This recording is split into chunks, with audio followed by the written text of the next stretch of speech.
ജ്യോതിഷ ഹസ്തരേഖ സംബന്ധമായ ഈ എളിയ വീഡിയോയിലേക്ക് എല്ലാവർക്കും സ്വാഗതം.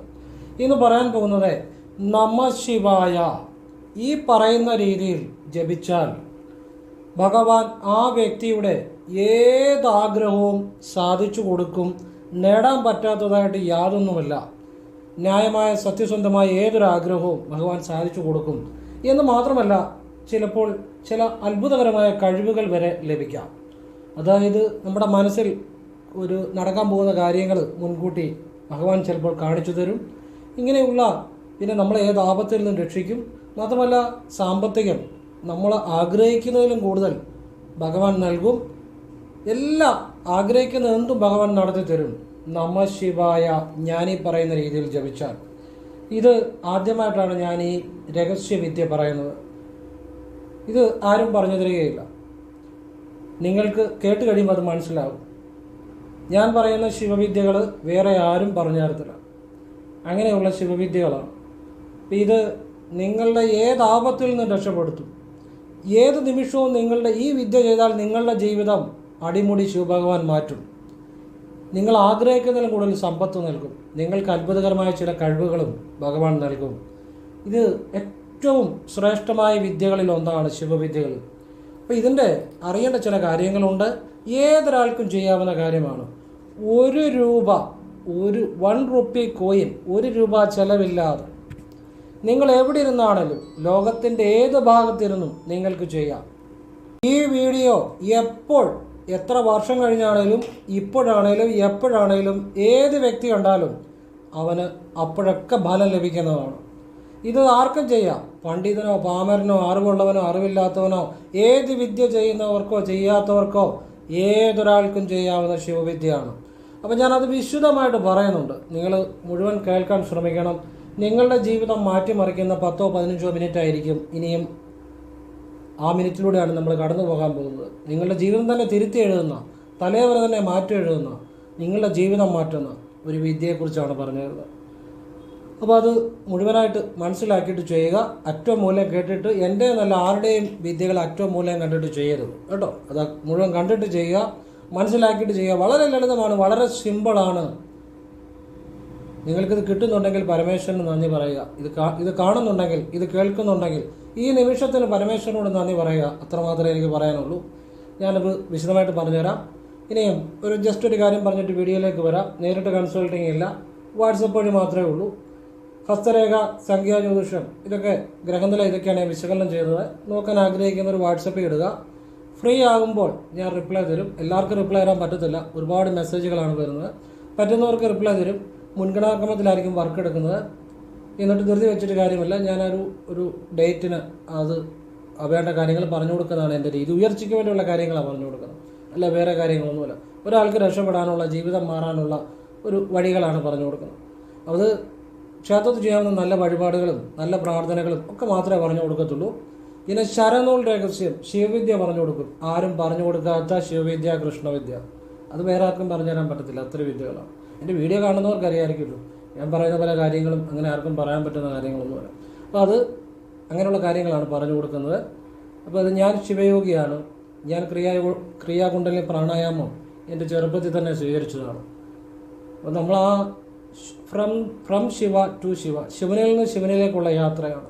എന്നിൽ നിന്നിലേക്കുള്ളതല്ല, ഉള്ളിൽ മുതൽ ശിവബോധമാണ്. അതുകൊണ്ട് ഞാനെന്നുള്ള ചിന്തയില്ലാത്തത് കൊണ്ട്, ഉള്ളിൽ ശിവബോധം ആയതുകൊണ്ട് ശിവത്തിൽ നിന്ന് ശിവത്തിലേക്കുള്ള, ശിവബോധത്തിൽ നിന്ന് ശിവായിൽ നിന്ന് ശിവായിലേക്കുള്ള യാത്ര തന്നെയാണ്. അപ്പോൾ അങ്ങനെ ഭഗവാന്റെ അനുഗ്രഹം കൊണ്ട് കിട്ടുന്ന ആ കാര്യങ്ങളാണ് ഈ പറഞ്ഞു തരുന്നത്. ഇത് വേറെ ആരും ഒരിടത്തും എത്ര ജന്മം തപസ്സിരുന്നാലും കിട്ടാത്ത കാര്യമാണ്. ലക്ഷങ്ങൾ കൊടുത്താലും കിട്ടാത്ത കാര്യമാണ്. നിങ്ങൾക്കതിൻ്റെ വില ഇപ്പോൾ മനസ്സിലാവുമെന്ന് എനിക്കറിയത്തില്ല, പക്ഷേ ഇത് ചെയ്ത് കഴിയുമ്പോൾ നിങ്ങൾക്ക് മനസ്സിലാവും അതിൻ്റെ വില. അപ്പോൾ അത് വിശദമായിട്ട് കാണുക. എല്ലാവരും ഈശ്വരൻ അനുഗ്രഹിക്കട്ടെ. ഞാനിനി വിഷയത്തിലേക്ക് വരാം. ഇനി നേരിട്ട് കൺസൾട്ടിങ് ഇല്ല, കാരണം വാട്സപ്പിലെ വർക്ക് തന്നെ സമയത്തിന് തീരുന്നില്ല. നേരിട്ട് വന്ന് നോക്കാൻ പറ്റത്തില്ല. പിന്നെ ഫോൺ വിളിച്ചാൽ കിട്ടത്തില്ല. മിക്കവാറും ഞാൻ വർക്കിൽ തന്നെ ആയിരിക്കും. ഞാൻ ഫ്രീ ആകാറില്ല. പിന്നെ മുൻഗണനാക്രമത്തിലാണ് ഡേറ്റ് കൊടുക്കുന്നത്. അന്ന് വാട്സപ്പിലെ വർക്ക് സമയത്തിന് തീരാത്തതുകൊണ്ടാണ് നേരിട്ട് വന്ന് നോക്കാത്തതിൻ്റെ കാര്യം. അപ്പോൾ സാഹചര്യം പറഞ്ഞതാണ്. ഇനിയും വിഷയത്തിലേക്ക് വരികയാണ്. എല്ലാവരും ഈശ്വരൻ അനുഗ്രഹിക്കട്ടെ. പരമേശ്വരൻ്റെ തന്നെ പാദങ്ങൾ സ്മരിച്ചുകൊണ്ട് ഞാൻ ഈ വിദ്യ നിങ്ങൾക്ക് പറഞ്ഞു തരികയാണ്. ധ്യായേ നിത്യം മഹേശം രജതഗിരിഭം ചാരു ചന്ദ്രാപദസ്വം രത്നകൽപ്പോജ്വലാംഗം പരശുമൃഗപരാഭീതികസ്തം പ്രസന്നം പത്മാസേന സമാന്തസ്തുതമരേണർ വ്യാഘ്രാകൃതിയും വസാനം വിശ്വാദിം വിശ്വവന്ത നിഖിലഭൈകരം പഞ്ചഭക്തം നേത്രം ശിവശിവ എങ്കിലർ തീവണയാളർ ശിവശിവ என்றிடா തീവണയുമാലും ശിവശിവ என்றிடா തേവരും അവർ ശിവശിവ എന്ന ശിവഗതി. ഇതാണ് ഭഗവാന്റെ തന്നെ പാദങ്ങൾ സ്മരിച്ചുകൊണ്ട് ഈ രഹസ്യവിദ്യ പറഞ്ഞു തരികയാണ്. ഇവിടെ അതിനു മുമ്പ് ജസ്റ്റ് ഒരു മിനിറ്റ്, ഒരു സെക്കൻഡ്, ഒരു മിനിറ്റ് ഒരു കാര്യം പറഞ്ഞിട്ട് വിദ്യ ഞാൻ പറഞ്ഞുതരാം. ഞാൻ കുറച്ച് നാളുകൾക്ക് മുമ്പ് നക്ഷത്രക്കാരെക്കുറിച്ച് ഒരു വീഡിയോ ഇട്ടിരുന്നു. സ്ഥിരമായിട്ട് കാണുന്നവർക്ക് അത് അറിയാം. അതിൻ്റെ അകത്ത് ചോതി നക്ഷത്രക്കാർ, പ്രത്യേകിച്ച് ഈ പൂച്ച കടിക്കാതെ അല്ലെങ്കിൽ പട്ടി കടിക്കാതെ അങ്ങനെയൊക്കെ ഒന്ന് ശ്രദ്ധിക്കുന്നത് നല്ലതാണ് എന്ന് പറഞ്ഞിരുന്നു. ആ പീരീഡും പറഞ്ഞിരുന്നു. അപ്പോൾ ഇന്ന് ഒരാൾ എനിക്ക് മെസ്സേജ് ചെയ്തു. ആ മെസ്സേജ് വാട്സാപ്പിൽ കിടപ്പുണ്ട്. ഞാൻ അങ്ങനെയുള്ള മെസ്സേജുകളൊക്കെ ഡിലീറ്റ് ഒന്നും ചെയ്യാറില്ല. അതിപ്പോഴും കിടപ്പുണ്ട്, എപ്പോഴും കിടക്കുകയും ചെയ്യും. എഴുതിയിട്ടിരിക്കുകയാണ് വാട്സപ്പിൽ. അതായത് എൻ്റെ ആ വീഡിയോയിൽ ഞാൻ പറഞ്ഞ പോലെ അവർ ചോദ്യ നക്ഷത്രമാണ്, പൂച്ച കടിച്ചു, സാറ് പറഞ്ഞത് സത്യമായി എന്ന് പറഞ്ഞു. അപ്പോൾ ഞാൻ ആ വീഡിയോക്കകത്ത് പറഞ്ഞിരിക്കുന്നത് ശ്രദ്ധിച്ചാൽ മതി, ഒഴിവാക്കാം, നിർബന്ധമൊന്നുമില്ല. എല്ലാവരും ഇപ്പോൾ അങ്ങനെ ചോദ്യ നക്ഷത്രക്കാർ അങ്ങനെയൊന്നും ഉണ്ടാവണം നിർബന്ധമില്ല. കാരണം എല്ലാവരും പല സമയത്ത് ജനിക്കുന്നവരാണ്. നാള് വെച്ചുള്ള ഒരു സാമാന്യ കാര്യമാണ് പറഞ്ഞാൽ അത് എല്ലാവർക്കും അങ്ങനെയൊന്നും വരണമെന്നൊന്നും ഇതില്ല. അശ്രദ്ധ ഉണ്ടാകാം. അതുകൊണ്ട് പട്ടി, പൂച്ച ഇതൊക്കെ ശ്രദ്ധിക്കണം. റോഡ് ക്രോസ് ചെയ്യുമ്പോൾ ശ്രദ്ധിക്കണം. ഇത്തരം കാര്യങ്ങളാണ് ഉദ്ദേശിച്ചത്. അപ്പോൾ പൂച്ച, അതിനകത്ത് പൂച്ചയുടെ കാര്യം ഞാൻ പറയുന്നുണ്ട്. പൂച്ച, പട്ടി ശ്രദ്ധിക്കണമെന്നുള്ള, കടിക്കാതെ, അത് വ്യക്തമായിട്ട് അങ്ങനെ പറയുന്നുണ്ട്. അപ്പോൾ ശ്രദ്ധിക്കുന്നതുകൊണ്ട് നല്ലതാണ്. അല്ലാതെ അങ്ങനെ എല്ലാവർക്കും ഉണ്ടാകുമെന്ന് അർത്ഥമില്ല. അങ്ങനെയാണ് പറയുന്നത്. ഏതായാലും ഞാൻ പറഞ്ഞ പോലെ അത് സംഭവിച്ചു. സംഭവിച്ചു കഴിഞ്ഞാണ് ഈ വീഡിയോ കാണുന്നത്. അപ്പോൾ അതിനു മുമ്പ് ഈ വീഡിയോ കണ്ടിരുന്നെങ്കിൽ പൂച്ച കടിക്കുന്നത് ഒഴിവാക്കാമായിരുന്നു എന്ന് പറഞ്ഞു. എന്നും പറഞ്ഞ് എനിക്ക് മെസ്സേജ് ചെയ്തിട്ടുണ്ട്. അത് സാറിനെ വളരെ വിശ്വാസമാണ്, പറഞ്ഞ അനുഭവത്തിൽ വന്നു. ഞാൻ ആ മെസ്സേജ് ഇപ്പോഴും വാട്സപ്പിൽ കിടപ്പുണ്ട്. അതൊന്നും ഞാൻ ഡിലീറ്റ് ചെയ്തില്ല. നമ്മൾ പറഞ്ഞതിൻ്റെ ഒരാളുടെ അനുഭവമല്ലേ.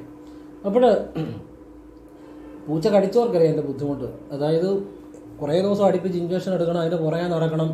അല്ലാത്തൂടി ആയിരിക്കും പൂച്ച കടിച്ചാൽ തന്നെ കുഴപ്പമില്ലല്ലോ. അത് കുറേ അതിൻ്റെ പുറകെ സഫർ ചെയ്യേണ്ടതായിട്ട് വരും.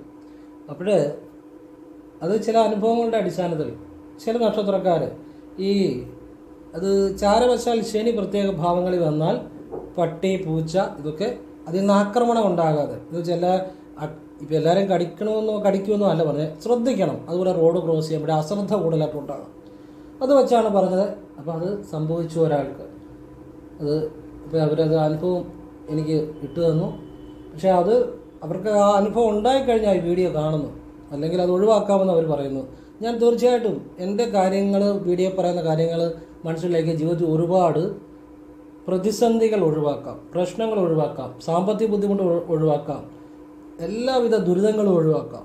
പക്ഷെ അത് പലരും ചിലർ നേരത്തെ കണ്ട് അവരത് പ്രയോജനപ്പെടുത്താറുണ്ട്. പലരും ചിലപ്പോൾ അനുഭവത്തിൽ വന്നു കഴിഞ്ഞാൽ പിന്നെ വീഡിയോ കാണുന്നത്. അതുകൊണ്ട് വീഡിയോ അന്നേ കാണാൻ ശ്രമിക്കുക. നിങ്ങൾക്കത് ഉപകാരപ്പെടും, ഏതെങ്കിലും രീതിയിൽ പ്രയോജനപ്പെടും. എല്ലാവരെയും ഈശ്വരൻ അനുഗ്രഹിക്കട്ടെ. ഇനി വിഷയത്തിലേക്ക് വരാം. നമശിവായ ഓം ചേർക്കണ്ട. നമശിവായ ഞാനീ പറയുന്ന രീതിയിൽ ജപിച്ചാൽ, അപ്പോൾ നിങ്ങൾ ചിലപ്പോൾ വിചാരിക്കും കേട്ടിട്ടുണ്ട്, ഒരുപാട് കേട്ടിട്ടുണ്ട്, എന്താ ഇദ്ദേഹം പറയാൻ പോകുന്നത്? നമശിവായെക്കുറിച്ച് ഞാനതൊന്നും അല്ല പറയുന്നത്.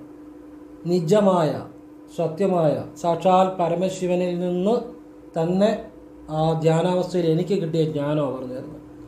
പറഞ്ഞ മനസ്സിലാവും. ഇത് ആരും നിങ്ങൾക്ക് പറഞ്ഞു തരത്തുമില്ല. നിങ്ങൾ ചെയ്തു നോക്കുക, അപ്പം മനസ്സിലാവും. ഞാൻ പറയുന്ന വിദ്യകളൊക്കെ ചെയ്യുന്നവർക്ക് ശിവാനുഭവം ഉണ്ടായിട്ടുണ്ട്, അല്ലെ ശിവഭഗവാന്റെ അനുഗ്രഹം ഉണ്ടായിട്ടുണ്ട്. ഏത് വിദ്യ ആണെങ്കിലും, ഏത് ദേവൻ്റെ ആണെങ്കിലും. അപ്പം നമശിവായ എന്ന മന്ത്രം ഓം ചേർക്കണ്ട. നിങ്ങൾ രാവിലെ കുളി കഴിഞ്ഞ് നിങ്ങൾ ചൊല്ലുന്ന മന്ത്രങ്ങളൊക്കെ ചെല്ലുന്നതിന് മുമ്പ് എങ്ങനെ വേണമെങ്കിലും ചെയ്യാം. കുളി കഴിഞ്ഞ് തല തോർത്തി കഴിഞ്ഞ് കുളിമുറി എന്നുകൊണ്ട് നമ്മൾ ശ്വാസം എടുക്കുമല്ലോ. ശ്വാസം എടുക്കുമ്പം നമ്മൾ എടുത്തു കഴിഞ്ഞ് ഹോൾഡ് ചെയ്യണ്ട, ശ്വാസം വിടുന്നു. അപ്പോൾ ശ്വാസം എടുക്കുന്നു, വിടുന്നു. ഈ ശ്വാസം എടുക്കുമ്പോൾ ശ്വാസം എടുത്തു കഴിഞ്ഞ് സെക്കൻഡുകൾക്കുള്ളിൽ നമശിവായ എന്ന് മനസ്സിൽ ജപിക്കുക. ഇത് വീണ്ടും ശ്വാസം വിടുക. വിട്ടുകഴിഞ്ഞ് ശ്വാസം എടുക്കുന്നതിന് മുമ്പ് വിട്ട് കഴിഞ്ഞാലും ഉടനെ നമശിവായ എന്ന സെക്കൻഡുകൾക്കുള്ളിൽ ജപിക്കുക. ഒരു സെക്കൻഡ് എത്ര, ഇതുപോലും വേണ്ട. അങ്ങനെ ശ്വാസം ഹോൾഡ് ചെയ്യേണ്ട, പിടിച്ചു വെക്കണ്ട. അപ്പോൾ രണ്ട് ശ്വാസങ്ങളുടെ ഇടവേളയിൽ ഒരു ശ്വാസം എടുത്തു, നമശിവായ മനസ്സിൽ ജപിച്ചു, വീണ്ടും ശ്വാസം വിട്ടു കഴിഞ്ഞ് നമശിവായ ജപിക്കുന്നു, വീണ്ടും ശ്വാസം എടുക്കുന്നു, നമശിവായ ജപിക്കുന്നു, വീണ്ടും ശ്വാസം വിടുന്നു, നമശിവായ ജപിക്കുന്നു, വീണ്ടും ശ്വാസം എടുക്കുന്നു, നമഃശിവായ ജപിക്കുന്നു. 2 ശ്വാസങ്ങൾക്കിടയിൽ ശ്വാസം എടുത്തു കഴിഞ്ഞു, നമഃശിവായ ജപിക്കുന്നു, ശ്വാസം വിട്ടു കഴിഞ്ഞ് നമഃശിവായ ജപിക്കുന്നു. 2 ശ്വാസങ്ങൾക്കിടയിൽ നമഃശിവായ എന്നിങ്ങനെ ജപിക്കുക മനസ്സിൽ. അത് നിങ്ങൾക്കിഷ്ടമുള്ള സമയം ജപിച്ചാൽ മതി. ഒരു മിനിറ്റിൽ താഴെ ചെയ്താൽ മതി. 1 മിനിറ്റ് എന്ന് പറഞ്ഞാൽ 60 സെക്കൻഡേ ഉള്ളൂ. അല്ലെങ്കിൽ 1 മിനിറ്റ് ചെയ്യാം, ഒരു കുഴപ്പമില്ല. 60 സെക്കൻഡേ ഉള്ളൂ. എന്നാ സമയമുണ്ട്? 1 സെക്കൻഡ് ഇത്ര സമയമല്ലേ ഉള്ളൂ. 60 സെക്കൻഡേ ഉള്ളൂ 1 മിനിറ്റ്. 1 മിനിറ്റ് ചെയ്യാം മതി, അതിൽ കൂടുതൽ ചെയ്യണ്ട. അതിൽ കൂടുതൽ ഇത് കിഴക്കോട്ട് തിരിഞ്ഞൊന്നും ചെയ്യണം.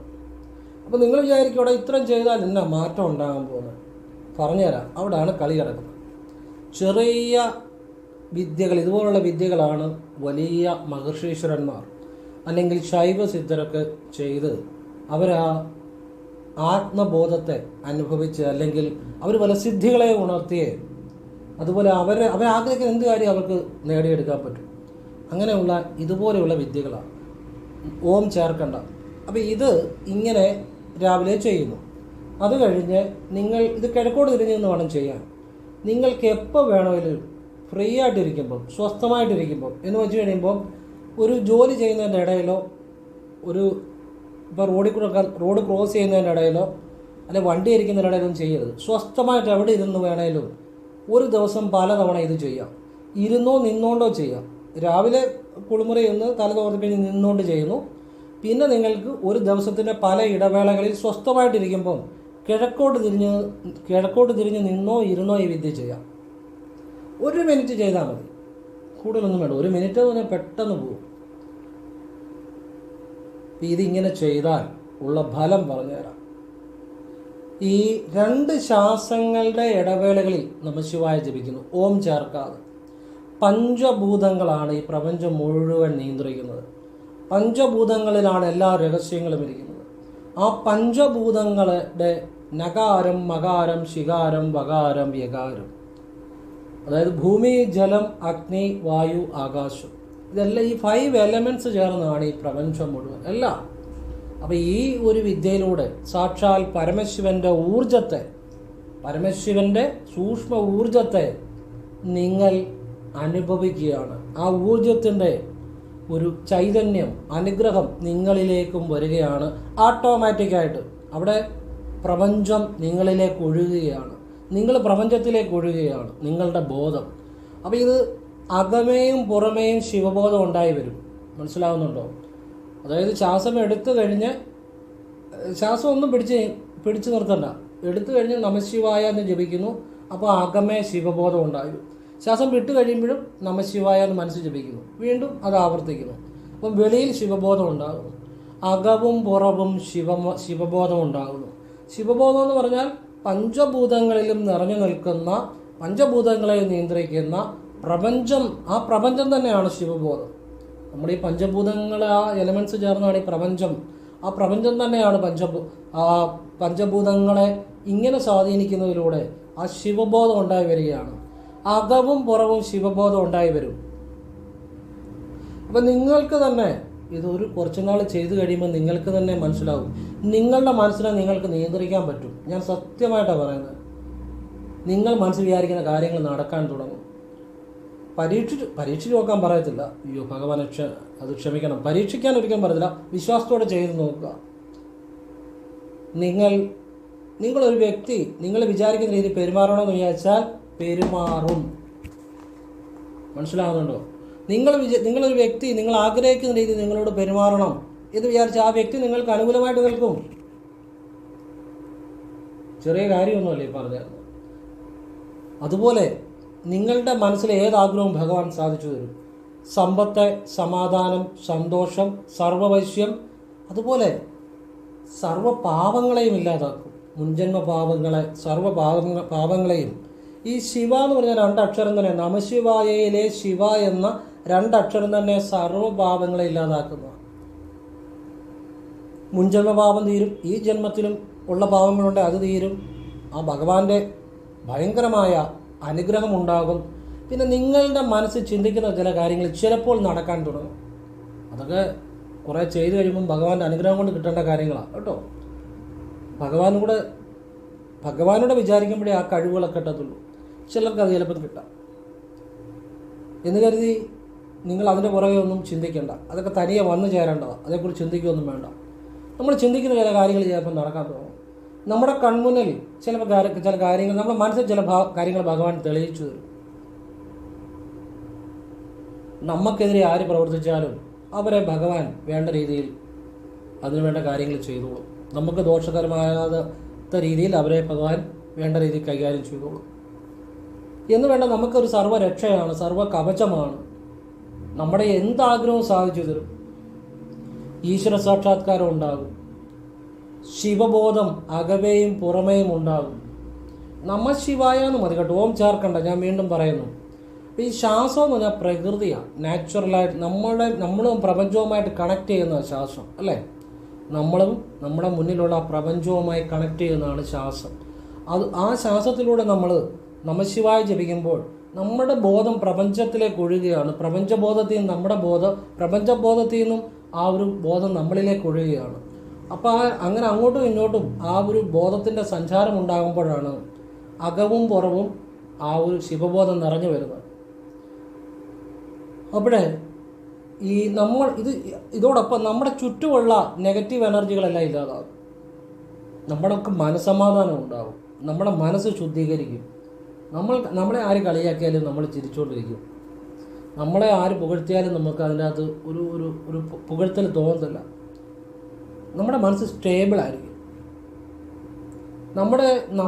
നമ്മളെ ഭഗവാൻ സംരക്ഷിക്കുന്ന പോലെ തന്നെ നമ്മുടെ ചുറ്റുമുള്ള നെഗറ്റീവ് എനർജികൾ ഭഗവാൻ ഇല്ലാതാക്കും. നെഗറ്റീവ് എനർജികൾ എന്ന് വെച്ച് കഴിഞ്ഞാൽ നമ്മുടെ ചുറ്റുമുള്ള പല നെഗറ്റീവ് എനർജികൾ കാണുമല്ലോ. ഇപ്പോൾ ഒരു വീടാണെങ്കിൽ തന്നെ ദുഷ്ടശക്തികൾ, അതായത് നെഗറ്റീവ് സൂക്ഷ്മ രൂപത്തിൽ പല നെഗറ്റീവ് എനർജികൾ കാണുമല്ലോ പ്രപഞ്ചത്തിൽ. അതിനെയൊക്കെ ഭഗവാനെ ഇല്ലാതാക്കും എന്നുള്ളതാണ്. അപ്പം അങ്ങനെയുള്ള അതീവ രഹസ്യമായ അതീവ ശക്തിയുള്ള ഒരു വിദ്യയാണ്. ഇത് ശ്വാസത്തോടൊപ്പമാണ് ചെയ്യുന്നത്. ഇവിടെ നമ്മൾ പൂജയോ മന്ത്രമോ ഒന്നും വേണ്ട, ശ്വാസത്തോടുള്ള വിദ്യയാണ്. അതിനെതിരില്ല. അതാണ് ശിവവിദ്യ. മനസ്സിലാകുന്നുണ്ടോ? അതിനെതിരില്ല. പ്രാണനയൻ, ശ്വാസം എന്ന് പറഞ്ഞാൽ പ്രാണനാണ്. ശ്വാസം മുഴുവനും പ്രാണനല്ല, ശ്വാസത്തിൽ കുറച്ച് പ്രാണചൈതന്യം കാണും എപ്പോഴും. ശ്വാസത്തിൽ പ്രാണൻ എടുക്കുന്ന ശ്വാസത്തിൽ മുഴുവൻ പ്രാണനല്ല, പക്ഷെ ആ പ്രാണൻ കുറച്ച് പ്രാണചൈതന്യം കാണും. അപ്പോൾ പ്രാണനെയും അപാനനെയും ചേർത്തുള്ള വിദ്യ ഇത്. അതായത് നമ്മൾ അകത്തേക്ക് ശ്വാസം എടുക്കുമ്പോൾ അത് പ്രാണനാകുന്നു, വെളിയിലേക്ക് അത് വിടുമ്പോൾ അപാനനാകുന്നു. അപ്പോൾ ഈ പ്രാണാപാനനെ ചേർത്തുള്ള വിദ്യയാണിത്. അതിന് കൂടെ ശിവനാമം ജപിച്ച് ആ പഞ്ചാക്ഷരി ജപിച്ചുള്ള വിദ്യയാണ് നമഃ ശിവായ. അപ്പം ഇത് ചെയ്താലുള്ള മറ്റു ചില ഫലങ്ങളൂടെ പറയാം. അതായത് നവഗ്രഹ ദോഷങ്ങളില്ലാതാവും. നവഗ്രഹ ദോഷങ്ങൾ, അതായത് ഗ്രഹങ്ങളെ കൊണ്ടുള്ള ദോഷങ്ങൾ. നമ്മൾ പറയത്തില്ലേ, കണ്ടകശനിയാണ്, ഏഴരശനിയാണ്, അഷ്ടമശനിയാണ്, ജന്മശനിയാണ്, ഇതൊക്കെ കേട്ടിട്ടുണ്ടല്ലോ എന്നല്ല, അനുഭവിച്ചിട്ടുണ്ടല്ലോ എന്ന് ചോദിക്കുന്നതായിരിക്കും കുറച്ചുകൂടി നല്ലത്. അനുഭവിച്ചവർക്കേ അറിയത്തുള്ളൂ അതിൻ്റെ ബുദ്ധിമുട്ട്. അതായത് കുറേ വർഷങ്ങൾക്ക് മുമ്പ് എൻ്റെ അടുത്ത് ഒരാൾ നോക്കാൻ വന്നു. അന്ന് ഞാൻ നേരിട്ട് നോക്കുന്നുണ്ട്. അപ്പം ഞാൻ അദ്ദേഹത്തിന് നോക്കിയിട്ട് പറഞ്ഞു, ഇത്ര സമയത്തേക്കല്ല, ഒരു കാലയളവ് പറഞ്ഞു. ഈ കാലയളവിനുള്ളിൽ ഈ ആരുമായിട്ടും വഴക്കിന് പോകരുത്. ചിലപ്പോൾ ഇങ്ങോട്ട് വഴക്കിനുള്ളൊരു അവസരം ഉണ്ടാകാം, പക്ഷെ നിങ്ങളത് ഒരു വഴക്കാകാതെ നിങ്ങൾ അതിൽ നിന്ന് സ്ക്രൂട്ടായിക്കണം, അതിൽ നിന്ന് നിങ്ങൾ പിന്മാറണം. വഴക്കായിട്ട് പോയാൽ ഈ ഒരു ദോഷ സമയത്ത്, ഏഴരശനി സമയത്ത് വഴക്കിലേക്ക് പോയാൽ ചിലപ്പോൾ അത് വലിയ ബുദ്ധിമുട്ട് വരും. ഉടനെ പുള്ളി എന്നോട് പറഞ്ഞു, ശരി, പുള്ളിയുടെ നാൾ അവിട്ടം നാളായിരുന്നു. ഇപ്പോഴല്ല, വർഷങ്ങൾക്ക് മുമ്പ്. ആ ഒരു വ്യക്തിയുടെ നാൾ ഇപ്പോഴും ഞാൻ ഓർത്തിരിക്കുന്നു, കുറേ വർഷങ്ങൾക്ക് മുമ്പാണ്. ശരി, പോയി. അപ്പോൾ ഇദ്ദേഹം റെയിൽവേ ക്രോസിൽ അവിടെ കിടന്നപ്പോൾ റെയിൽവേയിലെ ഗേറ്റ്മാനുമായിട്ട് വാക്കുതർക്കം ഉണ്ടായി, പ്രശ്നമായി, കേസായി. എത്ര വർഷം കേസ് കളിച്ചു എന്നറിയുമോ? അപ്പോൾ എന്നെ കണ്ടപ്പം എന്നോട് പറഞ്ഞു, നിങ്ങൾ പറഞ്ഞായിരുന്നു, പക്ഷേ എനിക്കത് പറ്റിപ്പോയി, ഞാനത് അത്ര കാര്യമായിട്ട് എടുത്തില്ല. അതാണ് ഏഴരശനി. ഞാനൊരു സിമ്പിൾ ഉദാഹരണം പറഞ്ഞതാണ്. പലർക്കും പല രീതിയിലാണ്. അത് നമ്മൾ ആ സമയത്ത് ചില കാര്യങ്ങൾ ശ്രദ്ധിച്ചില്ലെങ്കിൽ അതിൻ്റെ ഒരു പരിണിത ഫലം വർഷങ്ങളോളം അലട്ടിക്കൊണ്ടിരിക്കും. അതുപോലെ കണ്ടകശനി ഉണ്ടാകുമ്പോൾ അത് ഏഴരശനി സാമ്പത്തികമായ ബുദ്ധിമുട്ടും ഉണ്ടാകും. ഏഴരശനി ബാധിച്ച ഒരാൾ ഇതുപോലെ കുറേ വർഷങ്ങൾക്ക് മുമ്പ് ഞാൻ ഒരാളുടെ നോക്കിയപ്പോൾ അദ്ദേഹത്തിന് നല്ല കഴിവുള്ള ആളാണ്, ഓൺലൈൻ വഴി വർക്ക് ചെയ്യുന്നതാണ്, ലക്ഷങ്ങളുടെ വർക്ക് ചെയ്യുന്ന ആളാണ്, പല ഭാഷകൾ അറിയാവുന്ന ആളാണ്, വളരെ ഇൻ്റലിജൻ്റ് ആണ്, വർക്കിൽ ഭയങ്കര സ്കില്ലുള്ള ആളാണ്. പക്ഷേ ഏഴര ശനി ബാധിച്ച സമയത്ത് ഇദ്ദേഹത്തിൻ്റെ വർക്കുകളെല്ലാം പല വർക്കുകളും കിട്ടാതായി. പെട്രോൾ അടിക്കാൻ പൈസ ഇല്ലാത്തൊരവസ്ഥയായി. അങ്ങനെ ഇദ്ദേഹം വളരെ ബുദ്ധിമുട്ടി ഇരുന്ന സമയത്ത് അപ്പോഴാണ് ഞാൻ അദ്ദേഹത്തിനെ പരിശോധിച്ചപ്പോഴേ ഏഴര ശനിക്ക് ഞാൻ ചില പരിഹാരങ്ങൾ പറഞ്ഞു കൊടുത്തു. പക്ഷേ അദ്ദേഹത്തിന് ഫലമായ കാര്യം നാഗരാജാവിന് ഒരു നെയ്വിളക്കൊരിടത്ത് തെളിയിച്ചപ്പോൾ തൊട്ട് പുള്ളിയുടെ ജീവിതം മാറി. അത് ഞാൻ നേരത്തെ വീഡിയോ പലപ്പോഴും പറഞ്ഞിട്ടുള്ളതാണ്. അപ്പോൾ ഏഴര ശനി ദോഷം മാറാൻ ഭഗവാൻ ശിവനെ വഴിപാട് ചെയ്യുന്നതും ഈ നാഗരാജാവിനെ കൂടെ വിളിക്കുന്നത് നല്ലതാണ് ശനിയുടെ. കാരണം എന്താ വെച്ചാൽ ഈ ഏത് ദോഷവും മാറ്റാൻ ഈ നാഗദേവതയ്ക്ക് ശക്തിയുണ്ട്. അവർ നേരെ ശിവഭഗവാന്റെ അടുക്കലായിട്ട് ഒരു കാര്യം പറഞ്ഞാൽ അത് ഉപേക്ഷിക്കത്തില്ല. അതൊരു രഹസ്യ അറിവാണ്, രഹസ്യവിദ്യയാണ്. അത് എല്ലാവർക്കും മനസ്സിലാകുമെന്ന് എനിക്കറിയത്തില്ല. നാഗരാജാവ് നാഗദേവതകൾ ശിവങ്കൽ ഒരു കാര്യം സമർപ്പിച്ചാൽ അത് ഉപേക്ഷിക്കപ്പെടത്തില്ല. നമ്മൾ നാഗരാജാവിനോട് ഒരു കാര്യം പറഞ്ഞാൽ അത് അദ്ദേഹത്തിന് കൈ നിൽക്കാത്ത കാര്യമാണ്, നേരെ ശിവനോടാണ് അവർ അപേക്ഷിക്കുന്നത്. അവിടെയാണ് കാര്യം നടക്കുന്നത്. അത് പലർക്കും അറിയില്ല. ഈ നാഗദേവതയ്ക്ക് പല ദോഷങ്ങളെയും മാറ്റാനുള്ള ശക്തിയുണ്ട്. ഈ ഒരു കാര്യം എനിക്കറിയാം. അതുകൊണ്ട് അത് അദ്ദേഹം നാഗരാജാവിൻ്റെ ഒരു നടയിൽ നെയ്വിളക്ക് തെളിയിച്ചപ്പോൾ തൊട്ട് അദ്ദേഹത്തിൻ്റെ ജീവിതം മാറി. അപ്പോൾ ഒരുപാട് അനുഭവിച്ചായിരുന്നു. അത് കഴിഞ്ഞാണ് ഇത് ചെയ്തത്. പിന്നെ കണ്ടകശനി ഒരാളെ ബാധിച്ചപ്പോൾ വഴിയെ പോയ വഴക്ക് പുള്ളി ഇങ്ങോട്ട് മേടിച്ചു. എന്ന് വെച്ച് കഴിഞ്ഞാൽ ചുമ്മാ പോയ ഒരുത്തനെ ഏതാണ്ട് പറഞ്ഞ് അയാൾക്ക് ഇഷ്ടപ്പെട്ടില്ല, അങ്ങനെ വഴക്കുണ്ടായി, അങ്ങനെ കുറേ പ്രശ്നങ്ങൾ ഉണ്ടായതായിട്ടും എനിക്കറിയാം. കണ്ടകശനി. അപ്പം കണ്ടകശനി വരുമ്പം വീട്ടിൽ കലഹം, സാമ്പത്തിക ബുദ്ധിമുട്ട്. ഏഴരശനി സാമ്പത്തിക ബുദ്ധിമുട്ട് തന്നെയാണ്. വാഹനങ്ങൾ ഉപയോഗിക്കുന്നത് ശ്രദ്ധിക്കണം. പിന്നെ കണ്ടകശനി സമയത്ത് പലപ്പോഴും നമുക്ക് വീട് വെക്കാനും വാഹനം മേടിക്കാനും ഒക്കെ ചിലപ്പോൾ അവസരം ഉണ്ടാകും. പക്ഷേ ചിലപ്പോൾ വീടൊക്കെ വെച്ച് കഴിഞ്ഞാൽ കടങ്ങൾ വർഷങ്ങളോളം നിൽക്കുമെന്നുള്ളതാണ്. പക്ഷെ പരിഹാരങ്ങളൊക്കെ ചെയ്താൽ അതൊക്കെ വീട്ടാനൊക്കെ പറ്റും, ഒരു കുഴപ്പമില്ല. അനുഭവത്തിൽ എന്ന് പറയുന്നതാണ്. അപ്പോൾ ഈ കണ്ടകശനി ചിലപ്പോൾ ചിലരെയിട്ട് വട്ടം കറക്കാറുണ്ട്. അതുപോലെ ജന്മശനി. ഈ ജന്മശനി സമയത്ത് ഏതൊരു കാര്യം ചെയ്താലും, ഒരു പുതിയൊരു ബിസിനസ് ചെയ്യുക, കാശ് നഷ്ടം വന്നതായിട്ടാണ് ഞാൻ കണ്ടിരിക്കുന്ന അനുഭവങ്ങൾ പലതും. അതുകൊണ്ട് ഞാൻ പലപ്പോഴും വീഡിയോ പറഞ്ഞിട്ടുണ്ട്, നിങ്ങൾക്ക് ജന്മശനിയാണെന്നുണ്ടെങ്കിൽ പുതിയ സംരംഭങ്ങളെ അല്ലെങ്കിൽ കാശ് മുടക്കുള്ള കാര്യങ്ങൾ ഒഴിവാക്കണം.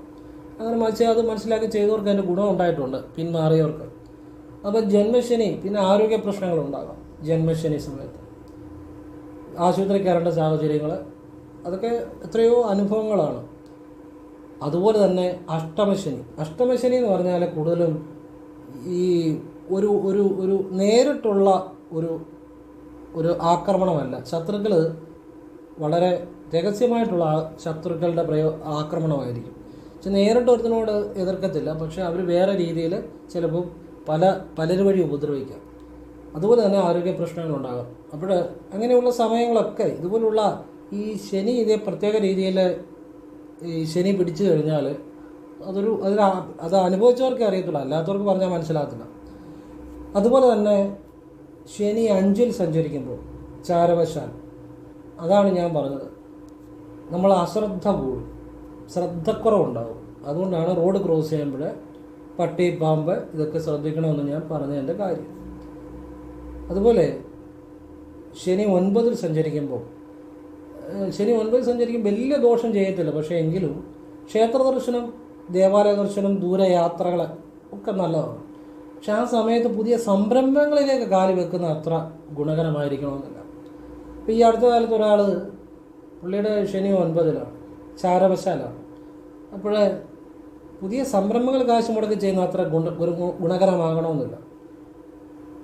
അപ്പോൾ അദ്ദേഹം എങ്ങാണ്ട് പോയി നോക്കിച്ച് കഴിഞ്ഞ് എന്നോട് പറഞ്ഞു, ഒരു വ്യാഴാഴ്ച ദിവസം അദ്ദേഹത്തിൻ്റെ കട ഉദ്ഘാടനമാണ്. അപ്പോൾ എനിക്ക് അറിയാവുന്ന ഒരാളാണ്. അപ്പം ഞാൻ നോക്കാൻ എനിക്ക് സമയമില്ല, അത് ഞാൻ പറഞ്ഞായിരുന്നു. അപ്പം അദ്ദേഹം വേറെ എവിടെയോ നോക്കിച്ച് കഴിഞ്ഞ്, അപ്പം ഞാൻ അറിയുന്നില്ല ഇദ്ദേഹം ബിസിനസ് തുടങ്ങുകയാണ്, വ്യാഴാഴ്ച ഏതൊരു വ്യാഴാഴ്ച ഉദ്ഘാടനമാണെന്ന് പറഞ്ഞു. അത് ശരി. പക്ഷെ ഞാനപ്പം എനിക്ക് പറയണമെന്നുണ്ടായിരുന്നു, കാരണം അത് കഴിഞ്ഞാണ് ഇദ്ദേഹം നാളൊക്കെ എന്നോട് പറയുന്നത്. കാരണം ഞാനല്ല അത് നോക്കിയത്, എനിക്ക് സമയമില്ലെന്ന് ഞാൻ പറഞ്ഞായിരുന്നു. അപ്പം ഇദ്ദേഹത്തിന് നാളെ, അപ്പോൾ 9-ലായി ഇദ്ദേഹത്തിന് ശനി സഞ്ചരിക്കുന്നത്. അപ്പം അപ്പോൾ എനിക്ക് അറിയാവുന്നവരോട് പറഞ്ഞു, ഇദ്ദേഹത്തെ അറിയാവുന്നതും എന്നെ അറിയാവുന്നവരോടും പറഞ്ഞു. എന്നോട് നേരത്തെ അത് പറഞ്ഞിരുന്നെങ്കിൽ ഞാൻ പറഞ്ഞേനെ ഈ ബിസിനസ്സിന് ഇപ്പം മുതലുണ്ട എന്ന് പറഞ്ഞേനെ.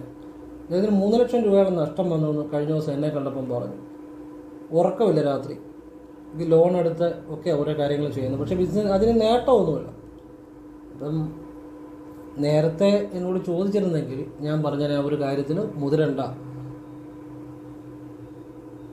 അപ്പോൾ ഇത് നോക്കണമെന്നില്ല, ജസ്റ്റ് നാള് പറഞ്ഞിരുന്നാലും ഞാൻ പറഞ്ഞത് വഴി വെച്ച് പലപ്പോഴും കാണുന്നതാണ്. പക്ഷേ പുള്ളി അതെല്ലാം ബിസിനസ് എല്ലാം സെറ്റാക്കി കടയെല്ലാം എടുത്ത് എല്ലാം ഫർണിഷ് ചെയ്ത് കഴിഞ്ഞ് ഉദ്ഘാടനം എന്നോട് പറയുന്നു. അപ്പോൾ നേരത്തെ എന്നോട് നാളൊന്ന് പറഞ്ഞിരുന്നെങ്കിൽ നോക്കാൻ സമയമില്ലെന്ന് ഞാൻ പറഞ്ഞിട്ടുണ്ട്. നാള് പറഞ്ഞാൽ ചിലപ്പോൾ എന്നെങ്കിലും അഭിപ്രായം പറയാമെന്ന് പറഞ്ഞത്. നാളൊന്നും പുള്ളി എന്നോടൊന്ന് പറയാൻ പുള്ളിക്ക് പറ്റിയില്ല, സമയം കിട്ടിയില്ല. അപ്പോൾ ഇങ്ങനെ ചില കാര്യങ്ങളുണ്ട്. ഇതൊക്കെ വിശ്വാസമുള്ളവർ വിശ്വസിച്ചാൽ മതി, കാരണം അനുഭവമുള്ളവർക്കറിയാം. അല്ലാത്തൊരു അനുഭവത്തിലൂടെ അറിഞ്ഞാൽ മതി, വിശ്വസിക്കണമെന്ന് യാതൊരു നിർബന്ധവുമില്ല. അതിന് മനസ്സിലായി.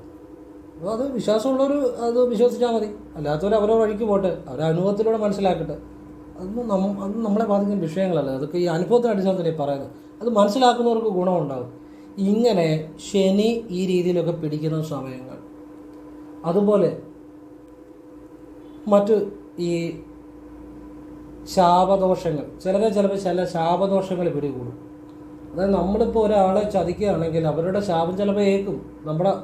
അവരുടെ ഭാഗത്ത് ന്യായമുണ്ടെങ്കിൽ ശാപദോഷങ്ങളെ ഇതുപോലെ അഷ്ടമശനി, ഏഴരശനി, കണ്ടശനി, ജന്മശനി, ഇങ്ങനെയുള്ള ശനിദോഷങ്ങളെ, ഇതുപോലെ പലവിധ ഗ്രഹപ്പിഴകൾ, ഇതെല്ലാം മാറ്റാൻ ഈ മന്ത്രത്തിന് ശക്തിയുണ്ട്. നമഃശിവായ എന്ന മന്ത്രത്തിന് പ്രത്യേകിച്ച് ഞാൻ പറഞ്ഞ ഈ ശാസ്ത്രത്തെ ഈ പ്രത്യേക വിദ്യ ചെയ്താൽ, ഇത് ആ ഒരു ശരനൂൽ രഹസ്യമാണ്, ശാസ്ത്രവുമായി ബന്ധപ്പെട്ട ശിവവിദ്യയാണ്. ഇത് ചെയ്താൽ മതി. ഇനിയും നിങ്ങൾക്കിപ്പം ചിലർക്ക് എന്തെങ്കിലുമൊക്കെ ഒരു മനസ്സിൽ ഭയമുണ്ട്, മാറും. നിങ്ങൾക്ക് എന്തെങ്കിലും ദോഷങ്ങളുണ്ട്, അത് മാറും. ഇതിനപ്പുറത്തൊരു കാര്യമില്ല. ഭഗവാൻ വിചാരിച്ചാലും പരിഹരിക്കാൻ പറ്റാത്തൊരു കാര്യമില്ല, ശിവഭഗവാൻ വിചാരിച്ചാൽ. അപ്പോൾ ഇത് നമഃശിവായ എന്ന് പറഞ്ഞാൽ ശിവൻ തന്നെയാണ്, ശിവനെ നമിക്കുന്നു, ശിവൻ തന്നെയാണ്, പഞ്ചഭൂതങ്ങളാണ്. ഈ നമഃശിവായെക്കുറിച്ച് ശിവവാക്യർ എന്ന സിദ്ധർ ഒരുപാട് പറഞ്ഞിട്ടുണ്ട് നമഃശിവായെക്കുറിച്ച്. അതായത് 18 സിദ്ധന്മാരിൽ ആദ്യ 18 സിദ്ധന്മാരിൽ ഒരാളായ ശിവവാക്യർ. ആദ്യ 18 സിദ്ധന്മാരിലാണോ എന്ന് ശരിക്കും ഓർക്കുന്നില്ല, എങ്കിലും സിദ്ധന്മാരിൽ ഒരാളാണ്, ശിവസിദ്ധന്മാരിൽ ഒരാളാണ് ശിവവാക്യർ. അദ്ദേഹം ഓംകാരത്തെ പ്രത്യേക രീതിയിൽ പിരിക്കുന്നതിനെക്കുറിച്ചും പറയുന്നുണ്ട്, നമഃശിവായ ഉരുക്കഴിക്കുന്നതിനെക്കുറിച്ചും പറയുന്നുണ്ട്, നമഃശിവായയുടെ ശക്തിയെക്കുറിച്ചും പറയുന്നുണ്ട്. ഈ നമഃശിവായ ഞാനീ പറയുന്ന രീതിയിൽ ഇപ്പം നിങ്ങളതിപ്പം ഞാൻ അറിവിന് വേണ്ടി പറഞ്ഞതേ ഉള്ളൂ, അത്രയും കാര്യങ്ങളിലേക്ക് നിങ്ങൾ പോകണമെന്നില്ല. ഞാനീ പറഞ്ഞ കാര്യം തന്നെ ചെയ്താൽ മതി, കൂടുതലൊന്നും ചെയ്യണ്ട. അപ്പോൾ ഇത് ജീവിതം അടിമുടി മാറ്റുന്ന കാര്യമാണ്. 1 രൂപ ചിലവില്ലാതെ ചെയ്യുക. നിങ്ങൾക്ക് നാട്ടിൽ ഇരുന്ന് ചെയ്യുക.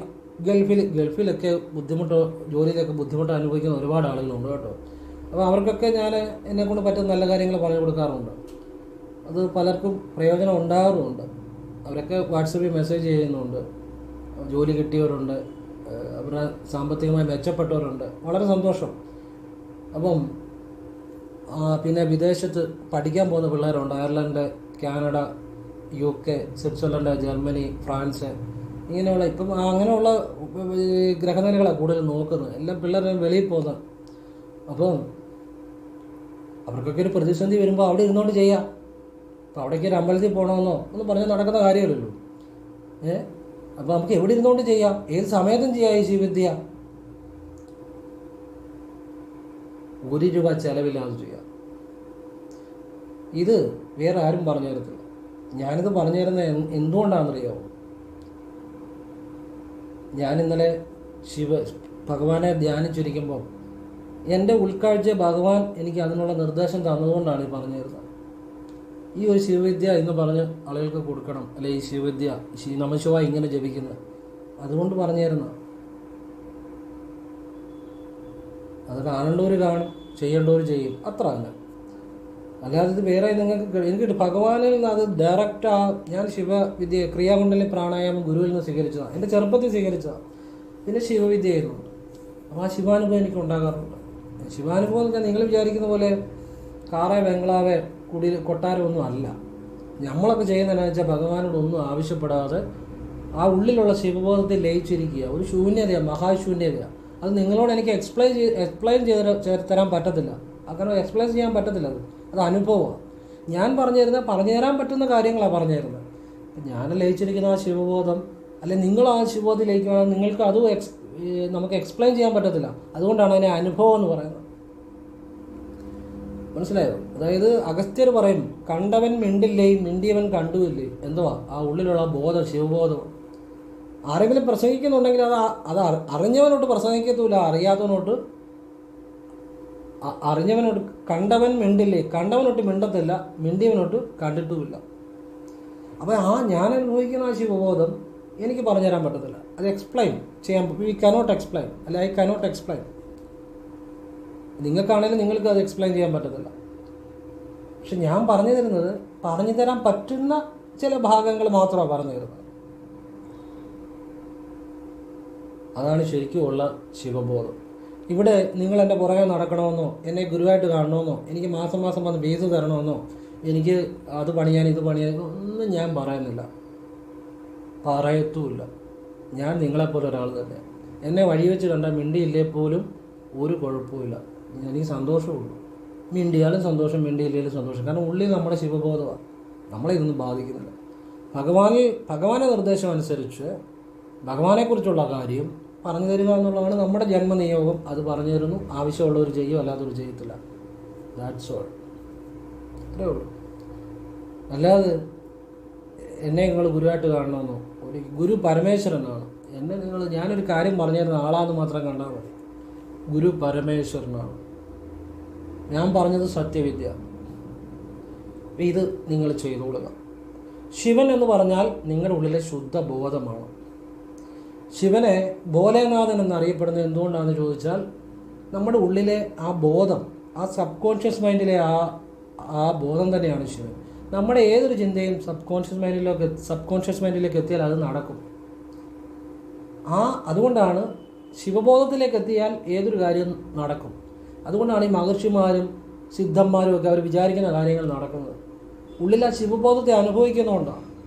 അതുകൊണ്ടാണ് ശിവനെ ഭോലേനാഥൻ എന്ന് പറയുന്നത്. പറയുന്നതെല്ലാം പെട്ടെന്ന് സാധിച്ചു വരുന്നു എന്ന് വെച്ചാൽ ശിവബോധത്തിൽ എത്തിയവരാണ് അതിൻ്റെ അർത്ഥം. ശിവബോധത്തിൽ എത്തുന്നവർക്കെല്ലാം സാധ്യമാണ്, അതാണ് അതിൻ്റെ അർത്ഥം. അല്ലാതെ പറഞ്ഞാൽ ഉടനെ എല്ലാം തരുന്നു എന്ന് മാത്രമല്ല എൻ്റെ അർത്ഥം.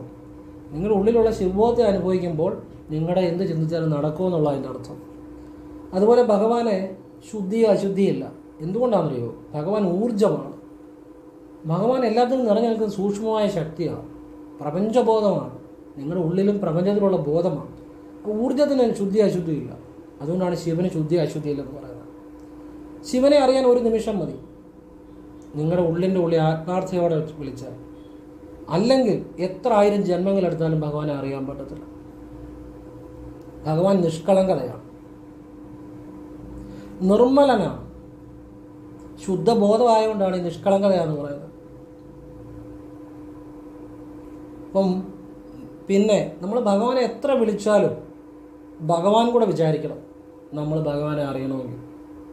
ഭഗവാനെ ഒരിക്കലും നമുക്കവിടെ സമർപ്പണം മാത്രമേ ഉള്ളൂ. ഭഗവാനെ നമ്മൾ ആത്മാർത്ഥമായിട്ട് വിളിക്കുക, ബാക്കി ഭഗവാനാണ് നമുക്ക് തരുന്നത്. അത് ഭഗവാൻ വിചാരിക്കുമ്പോഴേ കിട്ടത്തുള്ളൂ. നമുക്ക് ഇപ്പം പിടിച്ചു മേടിക്കാവുന്നൊരു കാര്യമോ, അല്ല ഞാൻ ഈ മന്ത്രം ജപിച്ചുകൊണ്ട് എനിക്ക് കിട്ടണമെന്ന് വാശി പിടിച്ചാലൊന്നും കിട്ടത്തില്ല. നമ്മൾ സത്യസന്ധമായിട്ട് ചെയ്യുക, ഒന്നും മനസ്സിലൊരു ചിന്തയില്ലാതെ ചെയ്യുക. ബാക്കി ഭഗവാനാണ് തീരുമാനിക്കുന്നത് എപ്പോൾ ഈ വ്യക്തിക്ക് കൊടുക്കണമെന്നുള്ളത്. അത് വന്ന് ചേർന്നോളൂ.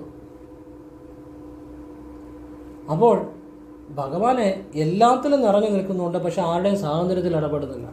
നമ്മുടെ ഉള്ളിലെ ബോധമാണ്, പക്ഷെ നമുക്ക് സ്വന്തമായിട്ട് പ്രവർത്തിക്കാനുള്ള സ്വാതന്ത്ര്യമുണ്ട്. അതിലൊന്നും ഭഗവാൻ ഇടപെടത്തില്ല. അതുകൊണ്ടാണ് ചിലപ്പോൾ ദുഷ്ടത ചെയ്യുന്നു, ചിലർ നല്ലത് ചെയ്യുന്നു. അതൊക്കെ അവനവൻ്റെ ഇതാണ്. പക്ഷേ ഭഗവാൻ ഇതിലൊന്നും ഇടപെടത്തില്ല. ഭഗവാൻ നിങ്ങളുടെ ഉള്ളിലെ ശുദ്ധബോധമാണ്. അതിനെ അറിയുന്നവനെ ഭഗവാൻ എല്ലാം നൽകും. അപ്പം നമ്മളിലുണ്ട്, നമ്മുടെ സ്വാതന്ത്ര്യത്തിൽ ഭഗവാൻ ഇടപെടുന്നില്ല. അതുകൊണ്ടാണ് ഭഗവാനെ പക്ഷാപാതമില്ല. അസുരനും സൂര്യനും ഭഗവാന്, അസുരനും ദേവനൊന്നും പക്ഷാപാതമില്ല. ഭഗവാന് നീതിമാനാണ്. ഒരു വേടനാണേലും, വേടൻ്റെ കഥ നിങ്ങൾ കേട്ടിട്ടുണ്ടല്ലോ. വേടനെ ഭഗവാനെ പൂജിക്കുന്നത് അല്ലെങ്കിൽ ഭഗവാന്റെ വിഗ്രഹത്തിലേക്ക് ഇടുന്നത് മാംസകഷ്ണമൊക്കെയാണ്. പക്ഷെ അയാൾ അത് ഭക്തിയോടുകൂടിയാണ് ചെയ്യുന്നത്. ഭഗവാൻ അത് സ്വീകരിക്കും. അതാണ് ഭഗവാന് ശുദ്ധി അശുദ്ധിയില്ല. നിങ്ങളുടെ മനസ്സിൻ്റെ ശുദ്ധിയാണ് വേണ്ടത്. പിന്നെ ഭഗവാനെ അറിഞ്ഞു കഴിയുമ്പോൾ നമ്മൾ നല്ല കാര്യങ്ങൾ മാത്രമേ ചെയ്യത്തുള്ളൂ. ഹിംസ ചെയ്യത്തില്ല, മറ്റുള്ള മൃഗങ്ങളെ ഉപദ്രവിക്കത്തില്ല, നമ്മൾ സസ്യാഹാരങ്ങൾ ഒക്കെ ശീലമാക്കും ഭഗവാനെ അറിഞ്ഞു തുടങ്ങുമ്പോൾ മുതൽ. കാരണം ഭഗവാന് ആ പ്രപഞ്ചത്തിലെ നന്മയാണ്. എത്ര ഗ്രന്ഥങ്ങൾ വായിച്ചാലും, എത്ര ശ്ലോകങ്ങൾ ജപിച്ചാലും, എത്ര വർഷങ്ങൾ ഒരു ഗുരുവിൻ്റെ പുറകെ നടന്നാലും, എന്തൊക്കെ വിദ്യകൾ ചെയ്താലും ശിവഭഗവാനെ അറിയണമെങ്കിൽ ഭഗവാൻ തന്നെ വിചാരിക്കണം. അതിനൊറ്റ കാരണമുണ്ട്. നിങ്ങളുടെ കർമ്മം ശരിയാകണം, കർമ്മശുദ്ധമാകണം, മനസ്സ് ശുദ്ധമാകണം, പ്രവൃത്തി ശുദ്ധമാകണം. അപ്പോൾ ഭഗവാൻ നിങ്ങളിലേക്ക് വരും. അല്ലാതെ എത്ര ശ്ലോകങ്ങൾ ചൊല്ലിയാലും, എത്ര പ്രസംഗിച്ചാലും, എത്ര കാഷായ വസ്ത്രങ്ങൾ ധരിച്ചാലും, എത്ര വർഷങ്ങൾ ഗുരുവിൻ്റെ പുറകെ നടന്നാലും, എത്ര അറിവ് പ്രസംഗിച്ചാലും ശിവഭഗവാനെ അറിയണമെന്നില്ല. ഭഗവാൻ വിചാരിക്കണം. അത് നിങ്ങളുടെ കൈകൾ ശുദ്ധമാകണം, നിങ്ങളുടെ കർമ്മങ്ങൾ ശുദ്ധമാകണം, നിങ്ങളുടെ മനസ്സ് ശുദ്ധമാകണം. അവിടെ ഭഗവാനെ അറിയാൻ പറ്റത്തുള്ളൂ. ഭഗവാൻ അറിവല്ല, അനുഭവമാണ്. ഒന്നുകൂടെ പറയാം, ഭഗവാൻ അറിവല്ല, അറിവുകൊണ്ട് അറിയാൻ പറ്റത്തില്ല, അനുഭവം. നിങ്ങളുടെ ഉള്ളിലെ ആ ശുദ്ധമായ സമർപ്പണം, അനുഭവത്തിലൂടെ ഭഗവാനെ അറിയാൻ പറ്റത്തുള്ളൂ. ഇത്രയൊക്കെയാണ് എനിക്ക് ഭഗവാനെക്കുറിച്ച് പറയാനുള്ളത്. ഇത് ആരെങ്കിലുമൊക്കെ കാണുമെന്ന് വിചാരിക്കുന്നു, ആരെങ്കിലുമൊക്കെ മനസ്സിലാക്കണമെന്ന് വിചാരിക്കുന്നു. അവർക്കൊക്കെ ഭഗവാന്റെ അനുഭവം ഉണ്ടാകും എന്നെനിക്ക് ഉറപ്പുണ്ട്. ആ കാര്യത്തിൽ ഉറപ്പുണ്ട്, യാതൊരു സംശയവും. ഭഗവാനെ പൂർണ്ണമായി കാരണം ഇത് ഭഗവാന്റെ നിർദ്ദേശം അനുസരിച്ചാണ് ഞാൻ ധ്യാനത്തിൽ ഇരിക്കുന്ന അവസ്ഥയിൽ എനിക്ക് ഭഗവാൻ തന്ന കാര്യമായി പറഞ്ഞു തരുന്നത്. ഞാനിന്നീ പറഞ്ഞു തരുന്നത് ഒന്നും ഇതെൻ്റെ ജ്ഞാനമല്ല, ഇത്രയും ജ്ഞാനം ഒന്നും എൻ്റെ അല്ല. ഇത് സാമാന്യ ബുദ്ധിയുള്ളവർക്ക് മനസ്സിലാകും. ഇതൊരു മനുഷ്യന് കിട്ടുന്നതിനപ്പുറത്തുള്ള ഒരു അതീന്ദ്രിയമായ ജ്ഞാനമാണ്. ഇത് ഭഗവാൻ തന്ന ജ്ഞാനമാണ്. നമ്മൾ ധ്യാനാവസ്ഥയിൽ ശിവവിദ്യ ചെയ്തിരിക്കുമ്പോൾ നമ്മുടെ ഉൾക്കണ്ണിൽ ഭഗവാൻ തരുന്ന ജ്ഞാനമാണ്. ഇതിങ്ങനെ ചെയ്യണം, ഇതിങ്ങനെ ചെയ്തോളൂ, ഇതിങ്ങനെ ചെയ്താൽ ഇന്ന ഫലങ്ങളുണ്ടാകും, ഇത് എൻ്റെ വിദ്യയാണ്, ഭഗവാന്റെ വിദ്യയാണ്, ഭഗവാനെ ഇങ്ങനെ അറിയണം, ഭഗവാനെക്കുറിച്ച് ഈ കാര്യങ്ങൾ ആളുകൾക്ക് പറഞ്ഞു കൊടുക്കണം. ഇതൊക്കെ എനിക്ക് ഭഗവാൻ എൻ്റെ ഉൾക്കണ്ണിൽ ആ അതീന്ദ്രിയമായി ഭഗവാൻ തരുന്ന ജ്ഞാനമായി പറഞ്ഞിരുന്നത്. അതറിയാൻ ആളുണ്ട് എന്നുള്ളതാണ് ഭഗവാൻ എനിക്ക് തന്നിരിക്കുന്ന കാര്യം. അതുകൊണ്ടാണ് ഇത്രയും വിശദമായിട്ട് പറയുന്നത്. അതായത് ആരെങ്കിലുമൊക്കെ വീഡിയോ അവസാനം വരെ കാണും, എല്ലാവരും കാണത്തില്ലെന്നറിയാം. പക്ഷെ അവർ അത്രയും പേര് കണ്ടാൽ മതി, അവർക്ക് ഭഗവാന്റെ അനുഗ്രഹം ഉണ്ടാവും. അത്ര തന്നെ, ഭഗവാൻ അത്രേ ഉദ്ദേശിക്കുന്നുള്ളൂ. അപ്പോൾ അതിനാണ് നമ്മുടെ നിയോഗം. അത് ഞാൻ ചെയ്യുന്നു, ഏറ്റവും ഭംഗിയായിട്ട് ചെയ്യുന്നു, ആത്മാർത്ഥമായിട്ട് ചെയ്യുന്നു, സത്യസന്ധമായിട്ട് ചെയ്യുന്നു. ചിലർക്ക് ഇതൊക്കെ ഒരു കൗതുകമായിട്ട് തോന്നാം, ചിലപ്പോൾ ചിലർക്ക് ഇതൊക്കെ എന്തോ പറയുന്നത് ഒരു കൗതുകമോ തമാശയോ ഒക്കെ ആയിട്ട് തോന്നാം. പക്ഷെ ഇതെല്ലാം സത്യസന്ധമായ ശിവാനുഭവങ്ങളാണ്, നന്മയുടെ ഭാഗമാണ്.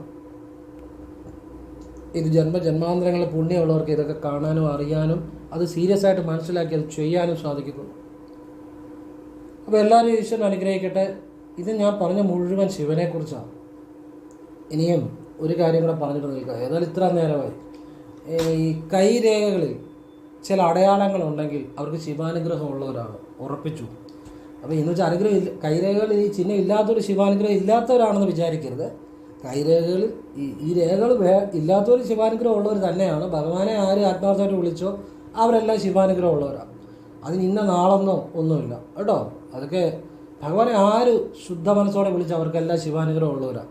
പിന്നെ കൈരേഖകളിലെ ചില സൂചനകളുള്ളവർക്ക് ഒരു ശിവഭഗവാന്റെ ഒരു കൂടുതൽ കാര്യങ്ങൾ പിന്തുടരാനും അറിയാനും ശിവഭഗവാന്റെ അറിവുകൾ, ശിവഭഗവാന്റെ അജ്ഞാനം, അറിവല്ല, ഭഗവാന്റെ വിദ്യകൾ അറിയാനും ഒക്കെ ചിലപ്പോൾ സാധിച്ചേക്കുന്നതാണ് കേട്ടോ.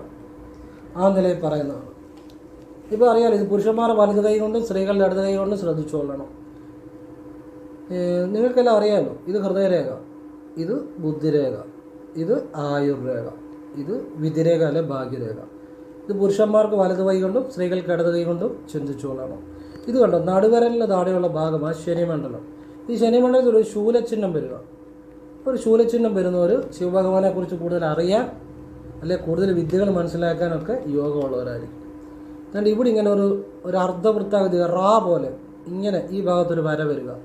അവർക്ക് അതീന്ദ്രിയമായ അറിവുകൾ അറിയാൻ യോഗമുള്ളവരായിരിക്കും. ഈ ചന്ദ്രമണ്ഡലത്തിൽ ഇങ്ങനെ നേട്ട ഒരു അടയാളം വരിക. ഇവർക്കും അതീന്ദ്രിയമായ ശിവഭഗവാന്റെ കാര്യങ്ങളും ഒക്കെ അറിയുവാൻ യോഗമുള്ളവരായിരിക്കും. ഇനി ഇതണ്ട് ഈ ഭാഗത്തൊരു നേർരേഖ വരിക, ചെറിയ രേഖ, കേതുർ മണ്ഡലത്തിൽ അവർക്ക് നിഗൂഢമായ അറിവുകളും നിഗൂഢമായ വിദ്യകളും അഭ്യസിക്കാനും അറിയാനും ഒക്കെ യോഗമുള്ളവരാണ്. നല്ല കാര്യങ്ങളെക്കുറിച്ച് പറയുന്നത് കേട്ടോ. ആവശ്യമില്ലാതെ അറിവുകളുടെ പുറകെ പോകരുത്. തെറ്റായ ഭഗവാൻ ഈശ്വരൻ എപ്പോഴും നന്മയാണ്, നന്മയെക്കുറിച്ച് മാത്രമേ പറയത്തുള്ളൂ. ഈശ്വരൻ നന്മയുടെ ഭാഗമാണ്. നമ്മൾ നല്ല അറിവുകളുടെ പുറകെ പോകാവുള്ളൂ. ഈശ്വരൻ്റെ കാര്യം പറഞ്ഞ് തെറ്റായ കാര്യങ്ങൾ ചെയ്യുന്ന ഒക്കെ ഈ പ്രപഞ്ചം ഉണ്ടായപ്പം തൊട്ടുള്ള അങ്ങനെയുള്ളവരും ഉണ്ടാകും. തെറ്റായ അറിവുകളുടെ പുറകെ പോകരുത്, തെറ്റായ ആളുകളുടെ പുറകെ പോകരുത്. ഈശ്വരൻ ആർക്കും ദോഷം വരുന്ന കാര്യങ്ങളോ ഒന്നും പറഞ്ഞിട്ടില്ല. നമ്മൾ നന്മയുള്ള കാര്യങ്ങളെ ഫോളോ ചെയ്യുക. നന്മയാണ് ഈശ്വരൻ, അതെപ്പോഴും മനസ്സിലാക്കുക. നിങ്ങൾക്ക് ആ രേഖ ഞാൻ ഒന്നുകൂടെ കാണിച്ചു തരാം. ഇപ്പം ഇതുണ്ട്, ഇതാണ് കേതുർ മണ്ഡലം. ഈ കേതുർ മണ്ഡലത്തിൽ ചെറിയൊരു രേഖ ഇങ്ങനെ കാണുക, കണ്ടല്ലോ? അത് കണ്ടാൽ അങ്ങനെയുള്ളവരും നിഗൂഢമായ ശാസ്ത്രങ്ങൾ അറിയാനും നിഗൂഢമായ വിദ്യകൾ ഒക്കെ അഭ്യസിക്കാനും ശരനൂൽ വിദ്യകൾ അങ്ങനെയുള്ള ശിവഭഗവാനെ കൂടുതൽ വിദ്യകളൊക്കെ അറിയാനും ചെറിയ യോഗമുള്ളവരാണ്. എന്നുവെച്ചാൽ മറ്റുള്ളവരും അതറിയാൻ യോഗം ഇല്ലെന്നല്ല അർത്ഥം. ഇങ്ങനെ ചില സൂചനകളുള്ളവർക്ക് അത്തരം കാര്യങ്ങളോട് കൂടുതൽ ആഭിമുഖ്യം കാണും, അത്രേ ഉദ്ദേശിച്ചിട്ടുള്ളൂ കേട്ടോ. മറ്റുള്ളവർക്കും ആര് ശിവഭഗവാനെ മനസ്സുകൊണ്ട് ശുദ്ധമായിട്ട് വിളിച്ചാൽ അവർക്കെല്ലാം ഭഗവാന്റെ അനുഗ്രഹമുള്ളവരാണ്. അല്ലാതെ ഇന്ന നാളുകാർക്കോ അങ്ങനെയൊന്നുമില്ല. അതൊക്കെ അറിവില്ലായ്മയാണ്. ആര് ഭഗവാനെ ശുദ്ധബോധത്തോടു കൂടി വിളിക്കുന്നു അവർക്കൊക്കെ ഭഗവാന്റെ അനുഗ്രഹം കിട്ടും. അതാണ് ശരിയായ അറിവ് കേട്ടോ. ഭഗവാൻ എല്ലാവരും അനുഗ്രഹിക്കട്ടെ. ഇത് ഭഗവാൻ തന്നെ തന്ന ജ്ഞാനമാണ്. അല്ല, ഇന്ന് ഞാൻ വീഡിയോ എടുത്തില്ല, വേറെ വിഷയമാണ് ഞാൻ വെച്ചിരുന്നത്. ഇന്നലെ വൈകിട്ട് ധ്യാനത്തിൽ ഇരുന്നപ്പം ഭഗവാൻ എനിക്ക് തന്ന ഒരു കാര്യമാണ് ഈ ശിവജ്ഞാനം. അപ്പോൾ അത് നിങ്ങൾക്കിന്ന് പറഞ്ഞു തരാമെന്ന് വിചാരിച്ചു. ഭഗവാന്റെ അനുഗ്രഹം എല്ലാവർക്കും ഉണ്ടാകട്ടെ. ഓം കൃഷ്ണായ നമഃ. ശിവോഹം. ഇതെൻ്റെ അറിവുകളും അനുഭവങ്ങളും കാഴ്ചപ്പാടുകളും പറഞ്ഞാൽ ഇതൊക്കെ ചില ഇഷ്ടമുള്ളവരുണ്ടായിരിക്കും, ഇഷ്ടമില്ലാത്തവരുണ്ടായിരിക്കും. നിങ്ങൾക്ക് ഇഷ്ടമുണ്ടെങ്കിൽ നിങ്ങൾക്ക് ശരിയെന്ന് തോന്നുമെങ്കിൽ സ്വീകരിക്കുക, അല്ലെ തള്ളിക്കളയാം. എൻ്റെ അനുഭവങ്ങൾ, എൻ്റെ അറിവുകൾ, എൻ്റെ നിരീക്ഷണങ്ങളൊക്കെ പറഞ്ഞു എനിക്ക് ശരിയെന്ന് ബോധ്യമുള്ള നല്ല കാര്യങ്ങൾ മാത്രമാണ്. അത് പറയാൻ എനിക്ക് സ്വാതന്ത്ര്യമുണ്ട്. നിങ്ങൾക്ക് സ്വീകരിക്കാനും സ്വീകരിക്കാതിരിക്കാൻ നിങ്ങൾക്ക് സ്വാതന്ത്ര്യമുണ്ട്. ഇതൊക്കെ ഒരുപാട് ജീവിതം മാറ്റിയ നല്ല കാര്യങ്ങളാണ്. ആവശ്യമുള്ളവർ മനസ്സിലാക്കുക, ചെയ്യുക, അത്രയേ ഉള്ളൂ കേട്ടോ. ഓം കൃഷ്ണായ നമഃ. ശിവോഹം.